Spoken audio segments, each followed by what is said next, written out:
Many creators face the challenge of not having a proper monitoring solution while filming, and this leads to awkward angles, missed shots, bunch of unusable footage, which at the end of the day leads to wasting of much valuable time and effort. In fact, it's one of the most common pain points for YouTubers and for content creators at large. And over the years, I've come to understand and realize that having a reliable monitoring solution can make all the difference in your content creation workflow. A lot of us resort to using the small built-in screens or relying on autofocus and hoping and praying for the best. But let's be honest with ourselves, it's not always the most reliable method. Think about it. You're trying to frame your shots, focus on your subject, and adjust your settings all at the same time. It can be overwhelming to say the least. And that's exactly why I'm excited to be sharing this solution with you today. There are a few options out there, but I'll walk you through the one that I have found to be the most user-friendly. So if you're tired of dealing with these limitations, you are in the right place. By using your mobile phone as a monitor, you'll be able to see exactly where your camera is, giving you much more control over your shots. I'll be guiding you through the steps to set this up, including the connection methods and tips for optimal performance.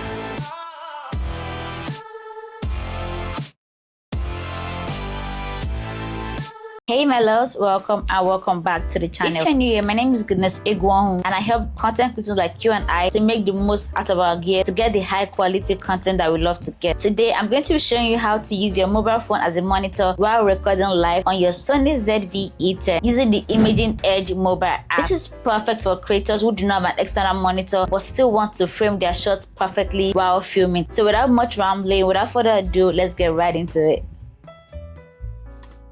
Before we start, you need to download the Imaging Edge mobile app. This app is available for iOS and Android, so simply head over to your App Store or your Google Play Store and search for Imaging Edge mobile and install it.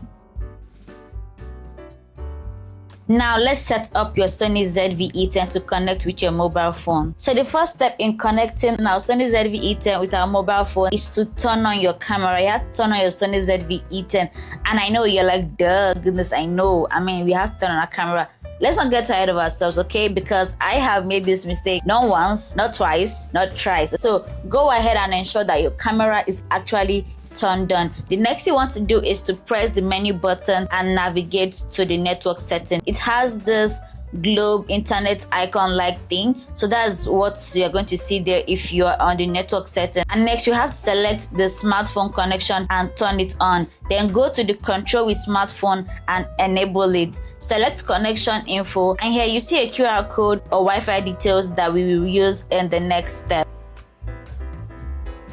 So now that we've gotten all of that done on our camera, we're going to open the Imaging Edge mobile app on our phone and tap on Connect to Camera and select the Scan QR code. Use your phone to scan the QR code displayed on your camera, and your phone will be automatically connected to the camera's Wi-Fi network. Once connected, you should see a live view of your camera's feed on your phone. If you're finding this video helpful at this point, I would love for you to smash the like button that is in form of a thumbs up button like this to let YouTube know and to let me know also that you're enjoying this video. If you're new on my channel, hi, my name is Goodness, and I'd love for you to stay subscribed and also hit the notification bell so that whenever I put out a video like this, you'll be among the first set of people to get notified and you'll not miss out on any content creation tip that I'm going to be sharing.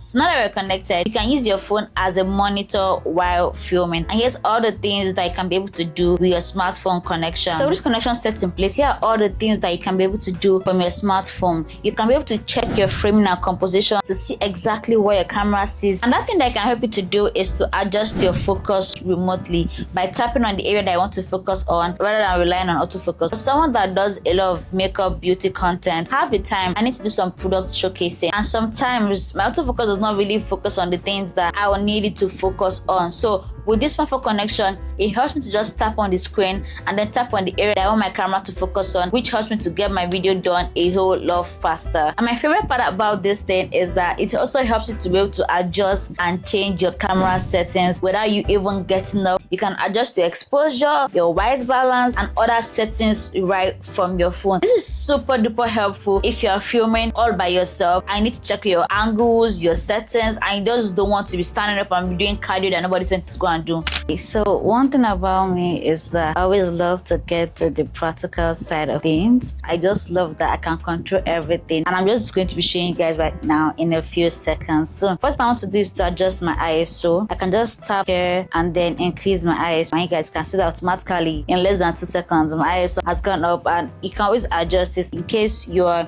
for times where you don't really want to stand up or your camera is very far from where you're filming. I don't want to keep standing up and going back. You want to see exactly how you would look like immediately you start filming. This will be a very big game changer for you. So let me just get my ISO back to what it was before. I think this is okay. I can't really remember where it was before, but this is okay. This should be very good. So next I'm going to be showing you how you can also adjust your shutter speed. So right now we have our shutter speed at 1/60. We can always move it down the slider to whatever we want to. Right now we have it as 1/4, but I'm going to take it back to 1/60 like I normally would have it at. So this is what we are working with. I can see how comfortable we're able to adjust our camera settings. Over here it also shows us how much minutes we have left on our memory card. So in case you never always know when your memory card is running out of storage, this guy here will let you know how many minutes, how many hours left you have on your memory card. And also here you can see your camera's battery life, so it can actually always help you to know if you should wrap up your filming or you still have a lot of time on your battery. One other cool feature about this app that I love so much is that you can zoom in and zoom out without even having to go close to your camera by just hitting on this letter T here to zoom whatever you're focused on in. I can also zoom out by hitting the letter W. So let's zoom it in by tapping on T. Okay. Alright, this is how close up we can get. Ooh, I like my lip combo today. I know you can literally see my entire dentition, but this is how close up we are. And bear in mind that I'm still on my phone.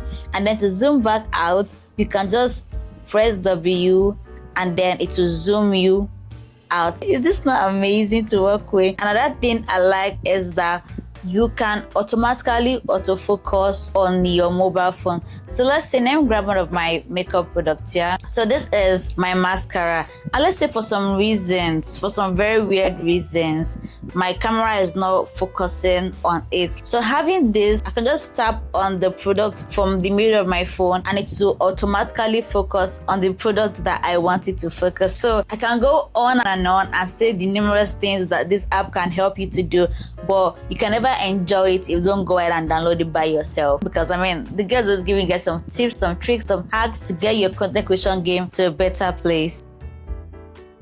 And if you encounter any issues with this connection, the first thing that I need to do is that you need to make sure that your camera's Wi-Fi is turned on. Second thing that I need to do is that I need to ensure that your mobile phone's Wi-Fi is not connected to the internet, because most times this has happened to me personally. And what I had to do was that I had to ensure that I am totally disconnected from every other Wi-Fi on my mobile phone so that my camera's Wi-Fi can automatically connect to my smartphone. The third thing that you can do if you're having some issues connecting with this is that you can check if another device is connected to your camera and then disconnect it. And then the fourth thing that you might want to do, which I feel like is a no-brainer, is to restart both your camera and restart your phone and try it all over again. And that's it, my loves. You now have a reliable way to use your phone as a monitor while recording on your Sony ZV-E10. This is a game changer for my solo YouTubers, my solo content creators out there. Don't forget to check out my other videos of content creation tips and tricks, and let me know your thoughts in the comment section below. Don't forget to like this video, subscribe, and hit the bell button so you don't miss out on more tips like this. Let me know in the comment section if you have any questions or any video requests that you'd like for me to film on your behalf, and I'll be sure to record them just for you. Thanks for watching this video, and if you want to see much more content creation tips like this, do hit on this video right here on the screen, and I'll see you in that very video. Bye bye.